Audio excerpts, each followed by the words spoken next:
नगर निगम शिमला के चुनाव को लेकर अब राजनीतिक सरगर्मियां काफी तेज हो गई हैं। आपकी जानकारी के लिए हम बता दें कि राज्य चुनाव आयोग ने चुनाव की घोषणा कर दी है। 2 मई को मतदान होना है। नगर निगम शिमला के लिए 4 मई को रिजल्ट आ जाएगा। नगर निगम शिमला का काफी महत्वपूर्ण ये चुनाव होता है और सब पार्टियों की निगाह इस पर होती है। कांग्रेस और बीजेपी आमने सामने हमेशा की तरह इस बार भी हैं।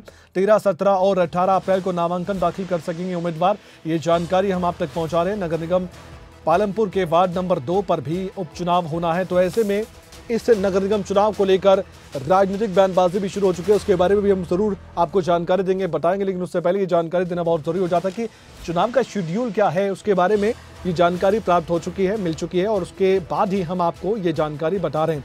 शिमला नगर निगम पर अब जीत के लिए पूरी तरह से पार्टियों ने अपनी तरफ से रस्साकसी करना शुरू कर दिया है। इसके पीछे का एक कारण ये भी है कि ये एक साख का चुनाव होता है। हर बार की तरह इस बार भी बीजेपी अपनी ओर से कोशिश करेगी कि ये नगर निगम शिमला का चुनाव वो जरूर जीते।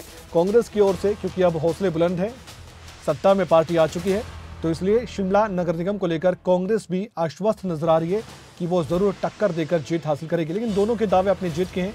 कुछ और जानकारी शिमला नगर निगम इलेक्शन को लेकर आइए आपके सामने वो जानकारी हम रखते हैं ताकि आप समझ सकें इस चुनाव के बारे में।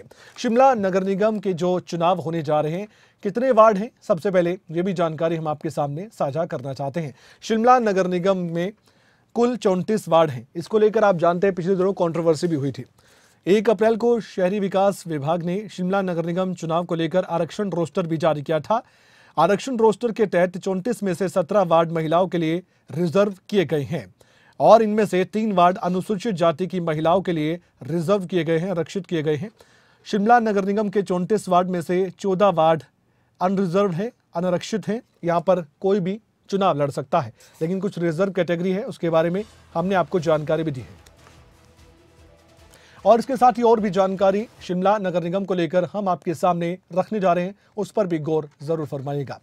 जैसे कि हमने आपको बताया कि मई में तो इलेक्शन होने, लेकिन उससे पहले ये जान लीजिए कि 11 महीने तक लटके रहे ये चुनाव। नगर निगम शिमला का चुनाव इससे पहले जून 2017 को हुआ था और बीते नगर निगम सदन का कार्यकाल बीते साल 17 जून को ही खत्म हो चुका है, लेकिन वो देरी हुई है चुनाव करवाने में।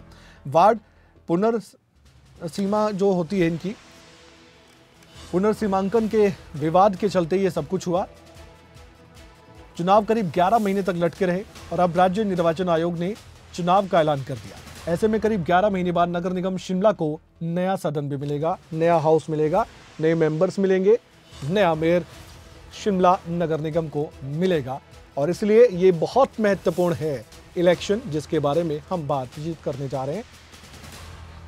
हमारे साथ प्रदीप ठाकुर हमारे ब्यूरो शिमला से जुड़ चुके हैं, उनसे हम चर्चा करते हैं ताकि आप भी समझ सके कि ये चुनाव इतना खास, इतना महत्वपूर्ण, इतना जरूरी क्यों माना जाता है उन पार्टियों के लिए जो सत्ता में और विपक्ष में दोनों जगह रहती हैं।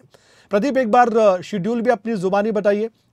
लटके रहे चुनाव अब होने जा रहे हैं और जैसे ही चुनाव की घोषणा हुई, हम देख रहे हैं कि राजनीतिक सरगर्मियां बहुत तेज हो गई हैं और यहां तक कि मौजूदा जो सत्ता में पार्टी कांग्रेस पार्टी है, उसका हिसाब किताब विपक्ष बनाने लग गया है। किन 3 महीने में क्या किया और क्या कुछ उन्होंने वायदे किए थे, ये सारी बातें अब जुबान पर आने लगी है।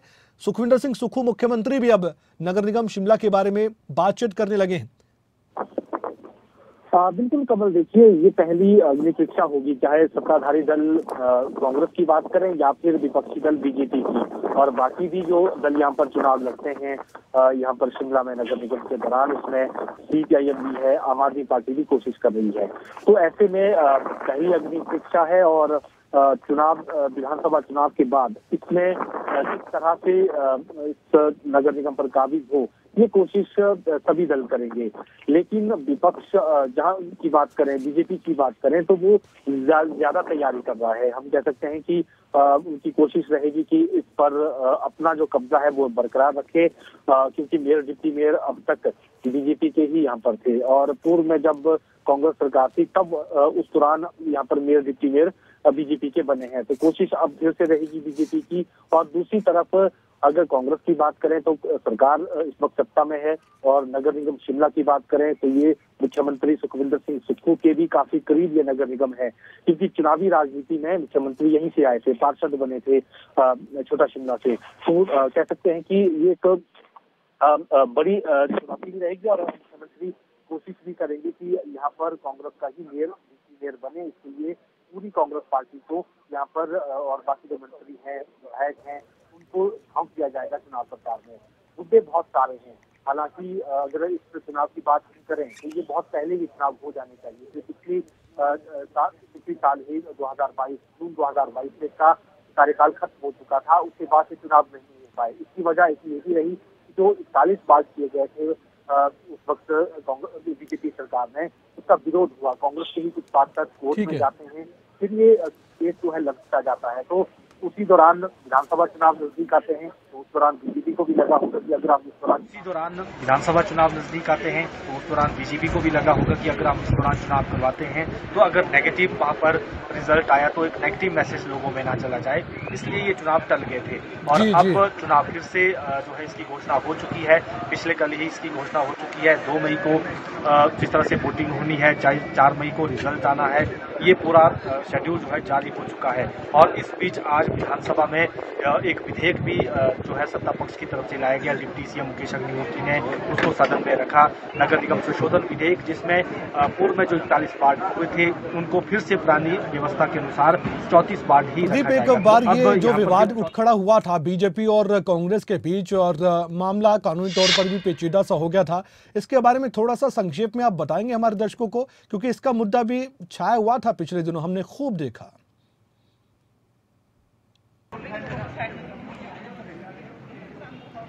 बिल्कुल, देखिए पिछले साल ही जब नगर निगम शिमला का पुनर्सीमांकन हुआ, 34 बार से वार्डों को बढ़ाकर 41 किया गया। उस वक्त बीजेपी ने ये तर्क दिया था कि यहाँ पर कई वार्ड ऐसे हैं जिनमें पॉपुलेशन यानी मतदाता 800 से 900 है मात्र, कुछ एक में 4000 से 5000 के बीच में है। तो ऐसे में एक समानता लाई चाहिए, एक रूपता वार्डों में आए और मिनिमम कम से कम 22 से 2400 जो जनसंख्या वाले वार्ड है वो बने। ये तर्क उस वक्त बीजेपी ने दिया था। और फिर ये वार्ड बढ़ाकर यानी जब इनका पुनर्सीमांकन हुआ तो 34 वार्ड से बढ़कर 41 वार्ड हुए। लेकिन इस बीच शिमला में ही कुछ एक वार्ड में इशू हो गया। समरेल वार्ड भी उसमें है, शिमला के नजदीक के ही कुछ और वार्ड भी इसमें है।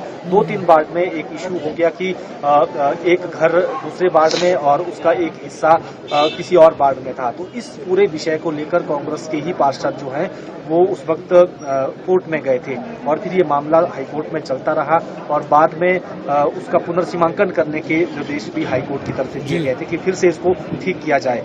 लेकिन ये मामला लटकता गया और इसी बीच विधानसभा चुनाव नजदीक आ गए थे और तब तक हालांकि कोर्ट से भी फैसला हो चुका था, लेकिन विधानसभा चुनाव नजदीक थे तो ये देखते हुए संभवतः बीजेपी को लगा होगा कि इस वक्त चुनाव करवाकर फायदा नहीं है। और फिर उस वक्त तक कार्यकाल भी समाप्त हो चुका था, यानी जून में पार्षद, मेयर, डिप्टी मेयर जो भी थे उनका कार्यकाल खत्म हो चुका था। तो उसके बाद प्रशासक के सहारे नगर निगम चल रहा था, तो उसको कंटिन्यू रखा गया। अभी भी प्रशासक डीसी शिमला ही है, उनके सहारे पूरा कामकाज जो है वो चल रहा है।